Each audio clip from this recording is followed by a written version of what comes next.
What is going on, everybody? Gateway here and welcome back to another video. In today's video we're doing something entirely different than what I usually do. We are getting straight into a movie review.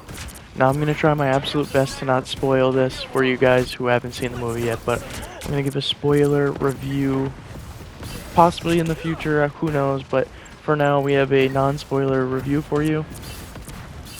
Basically, this film has absolutely exceeded expectations. I remember way back, I think it was a year, 2 years ago when they announced it. It was a shock. It was just like, hey, they're throwing the Thunderbolts in the film, you know. It was a small team in Marvel Comics that no one really understood or knew, but I had a decent amount of knowledge of, but I was anxious to see how they do it. And it seems like they pulled it off really well. And here's what I mean by that. This film takes away everything you remember about this phase of Marvel recently, where they've been doing bad movies, you know, except for Deadpool and Wolverine, which did pretty well, you know, exceptionally. But other than that, this phase wasn't doing good. We had flops like Ant-Man and the Wasp, Quantumania, and we had what else was there? I mean, Loki season 2 was pretty cool, you know, but it wasn't hitting as much as the old ones do. And I already know there's gonna be a lot of people out there who disagree or are upset with me when I say this, because it's like, oh, so many Marvel fans say the same thing as you. What's the difference? The difference is, I've been watching all these films as much as everybody else has. I'm a huge Marvel fan, and I enjoy this as much as you guys do. I'm just here to give my personal feedback. Now, Thunderbolts absolutely felt like a Marvel movie. And I'm not talking about the newer stuff, I mean a grounded, grittier film. It was... There were moments in this where it really made you think about how dark it was and how the tone was just so off. And that is such a good off. It was just all over the place. There was no specific necessities for this film. There were no expectations that were higher than anything else. It was a group of mercenaries slash anti-heroes who are all put together in a team to take down an inevitable threat in the film. This film absolutely understood everything with trauma, darkness, gore. Well, not so much as gore, but they nailed every nail into the coffin when I say this. They absolutely understood this film. And I'm not glazing it. I'm not saying, hey, this is the best Marvel movie yet. I don't even think this is in the top 5 of best Marvel movies. But this absolutely is a good film. It was really fun to follow. There was nothing that was hard to understand. Obviously, you needed some idea from previous projects such as Falcon and the Winter Soldier or Captain America Brave New World. But it's not a guarantee or need to see those films to enjoy this film. The action in this film is there. The storytelling is through the roof with this one. And on top of that, the character development hit so differently. The director knew exactly what he was doing. The actors knew how to portray their characters, and everything fit together like a puzzle piece. Everything worked, and that's absolutely what fit well for this film. It built off of its own successes. Now, does that necessarily mean that this is a perfect film? In all honesty, no. There can obviously be flaws in people's depictions of how they take certain films, Marvel films. This film absolutely can have negatives. depending on the way you see it. But this film is mostly highlighted as a mental health, in a sense, type of film. You know, a bunch of people, the anti-heroes in this isn't a spoiler, because we all know these characters, they all suffer the same thing, which is their past. They all suffer from unique pasts and how they deal with those pasts. But that is what works best for this film, is the fact that they try to learn from them. They try to beat what they're going through. They try to feel happiness after not feeling it for as long as they can remember. Now, going off of that, this film is absolutely a good movie. There's absolutely no doubt about it. It's a good movie. Don't get me wrong. You know, Florence Pugh as Yelena is absolutely one of the highlights of this film. Sebastian Stan as Bucky, or Winter Soldier, and David Harbour as Red Guardian. These are just standouts of the film, and every one of them just works. There isn't really one without the others. They all their characters just fit perfectly with each other. It just worked. That's the best way to put it. And it's like, it's funny because it's like you see these characters interact and you're just like, who is that? You know what I mean? Excuse me. But that's what's fun, is there's not really the stakes of Avengers. Well, obviously there is with the villain in this one. But the stakes of them not knowing each other and the audience not knowing the characters enough. And when I know lots of people are going to be upset with me saying that because, you know, the shows, the movies, they explain it all. But at the same time, we don't know certain things. Like in the film, they do go over these things. And they're storylines that we haven't seen in film yet. And one of the key factors in performances in this film that I want to take out and pick apart is Lewis Pullman as Bob. Now, this is where it's going to get a little spoilery, so if you don't want any spoilers, absolutely click off this video and come back to it right after you watch the film ThunderBolts. But you've been warned, this is going to be a spoiler now, because I kind of have to get into it. Lewis Pullman's character, he goes by Bob.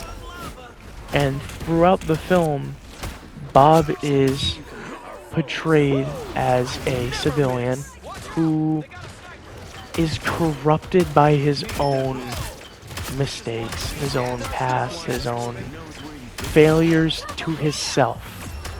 His negativity, his strengths, his flaws, he just doesn't know how to live with it. And I thought that was interesting because this is one of, I think, 3 Marvel characters in the MCU now that has a issue with their self-esteem and their mind. The only one I can think of is Moon Knight, Oscar Isaac's performance as Moon Knight, which was incredible to have 3 personalities into one character. I do know there's someone else, absolutely. I don't know how many, but I was taking an educated guess. But Lewis Pullman as this character was phenomenal. He was first introduced in this film as Bob, and throughout this film, you find out later that he is portrayed to be the semi-villain of the film, to push the heroes, the anti-heroes, I should say, to becoming the heroes of the story. Lewis Pullman's performance was absolutely on point. It was fun, it was energetic, and it was compassionate. It was creative, and it was cool. And towards the end of the film, they finally show, they reveal, they give us what Bob was meant to be throughout the film, the build-up. He is known as the Project the Sentry. Now, Sentry is a Marvel character from Marvel Comics who originally is given the thought to any superhero fan as the Marvel's Superman. So that's the one way people can think of him. And the cool part about him is he has a personality that weighs in on him and himself, and it makes it struggle for both Bob, which is Sentry, and then there is the other personality, Void. I don't remember how the character's portrayed in the comics, so if anybody in the comments want to give any heads up about that, that would be amazing. Thank you so much. But I'm going to take a huge guess here and say that Sentry, his weakness was most likely buffed for this film, because in the movie, the one way they have to take him down is by showing Bob who he really is and how he can deal with his past as much as the others can. Now, Sentry, Bob, and the Void have been depicted throughout the film, or towards the end of the film mostly, as a Avengers level threat, but more than that, as in he can absolutely defeat all of the Avengers if he could, which just sounds absolutely crazy because it's so late to throw this character into the MCU when it's just like, where was Bob all this time, you know? I'm pretty certain they explained it in the film, I'm just forgetting. But Sentry is depicted as a god. They say he's all powerful. He wants to achieve greatness and be a hero. He wants to become a hero.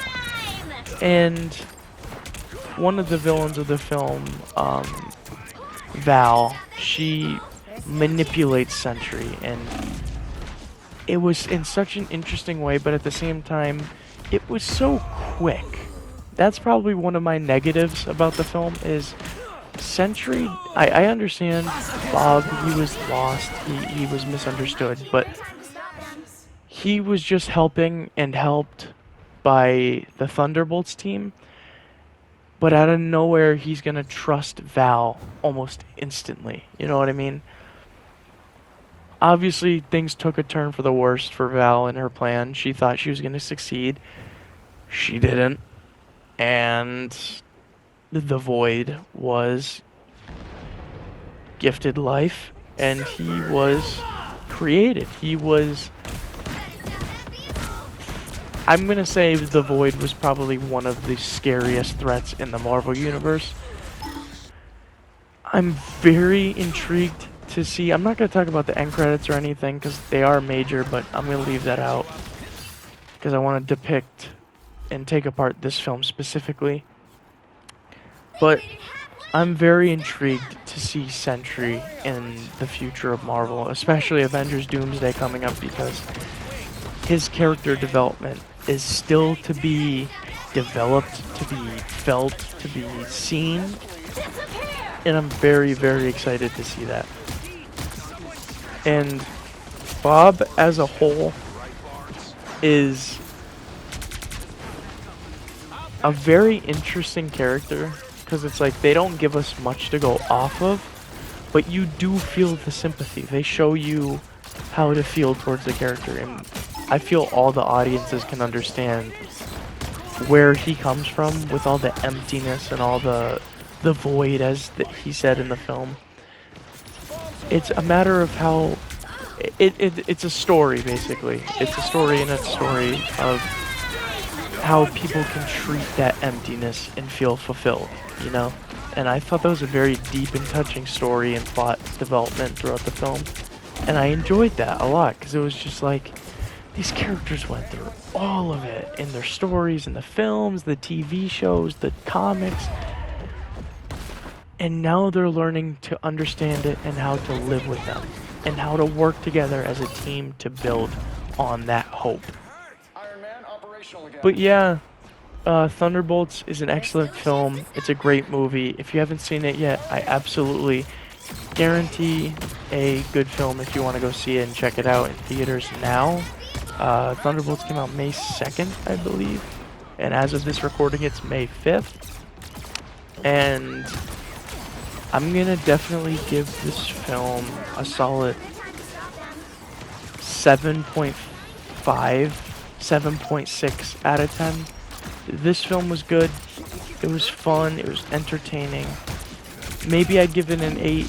It's just a good movie. And I absolutely think people who are Marvel fans or even non-Marvel fans should check it out for their time. It isn't a waste of your money. It's just an all-together fun movie, really. But that's all I got to say about the Thunderbolts. Thank you guys so much for listening and watching. I'll see you guys in the next video. Peace.